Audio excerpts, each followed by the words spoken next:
Praise the lord. ప్రభు అయిన యేసుక్రీస్తు నామమున మీ అందరికీ శుభములు తెలియపరుస్తా ఉన్నాను. ఈ యొక్క వాగ్దానాలచే మీరు ఆదరింపబడినట్లయితే తప్పకుండా ఇతరులకు షేర్ చేయడానికి ప్రయత్నించండి. దేవుని వాక్యాన్ని వినేవారికి దేవుడు శాంతిని ఇస్తాడు.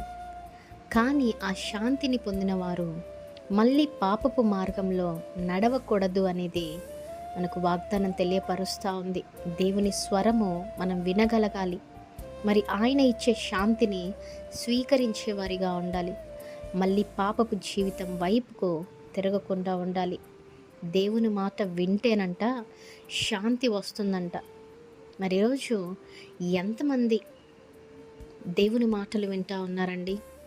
ఎంతమంది మరి దేవుడు తన ప్రజలతో, తన భక్తులతో శాంతిని అంటే శుభవచనాన్ని పలుకుతారంట, చెప్తారంట, తెలియపరుస్తారంట.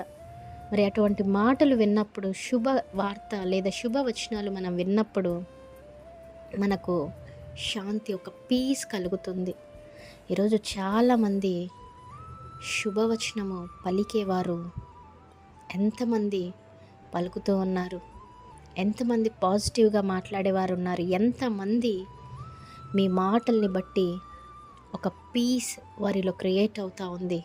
లేదా మీ మాటల్ని బట్టి మీ ఇరుగు పొరుగు వారు, మీరు ఇంట్లో వాళ్ళే, మీ పిల్లలే, మీ భార్యను, మీ భర్తను, మీ బంధుమిత్రులు మీ మాటల్ని బట్టి బాధపడుతున్నారా? లేదా మీ మాటల్ని బట్టి సంతోషిస్తూ ఉన్నారా? అదే విధంగా దేవుడు ఈరోజు చెప్తా ఉన్నారు, ఆయన తన ప్రజలతో, తన భక్తులతోనంట శుభవచనం పలుకుతారంట. ఆయన వాక్యాన్ని మీకు శాంతిని కలగచేస్తూ ఉంది అనేసి దేవుడు తెలియపరుస్తూ ఉన్నాడు. దేవుడి యొక్క వాగ్దానమును మీ అందరి జీవితంలో నెరవేర్చునుగాక. Amen. Praise the Lord. Have a great day.